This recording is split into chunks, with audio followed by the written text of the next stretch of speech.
শেকল বেঁধে অত্যাচারের খবর সামনে আসার পরই গ্রেফতারির আশঙ্কা করেছিলেন সোনারপুরের জামাল সর্দার।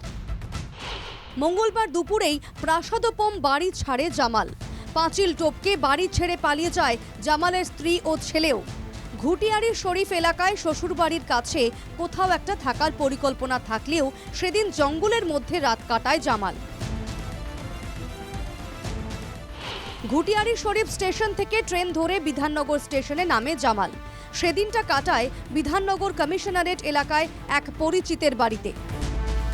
এরই মধ্যে সংবাদ মাধ্যমে সোনারপুরে তার খবর সম্প্রচার হতে দেখে পরিচিতের বাড়ি ছেড়ে বেরিয়ে যায় সে। করে ফেলেন আত্মসমর্পণের পরিকল্পনাও।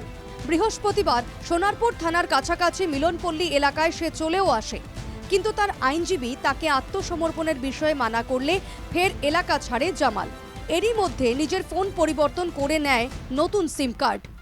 আশ্রয় নেয় ডানকুনিতে এক পরিচিতের বাড়িতে।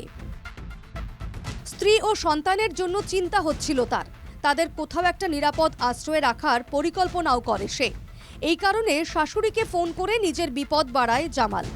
জিজ্ঞাসাবাদের জন্য তার শ্যালককে নিয়ে যায় সোনারপুর থানার পুলিশ। নিজের কাছের লোককেও আর বিশ্বাস করতে পারছিল না জামাল। গত বৃহস্পতিবার স্ত্রী ও সন্তানের জন্য নিরাপদ জায়গার ব্যবস্থা করে জামাল। আগামী 6 মাসের জন্য পালিয়ে যাওয়ার ছক কষে জামাল। পালিয়ে যাওয়ার আগেই পুলিশের হাতে গ্রেফতার হয় সোনারপুরের জামাল সর্দার। জামালটা তো অ্যারেস্ট হলো আজকে, ঠিক আছে। আমরা চন্দনেশ্বর আর আমাদের সোনারপুরের যে বর্ডার ছিল ওখান থেকে আমরা অ্যারেস্ট করলাম। তারপরে এবার তদন্ত হবে, ওকে জেসিতে মানে পিসিতে নিয়ে এসে দেখি সব বেরোবে। জামালকে গ্রেফতার করতে পুলিশের একাধিক টিম তৈরি করা হয়েছিল।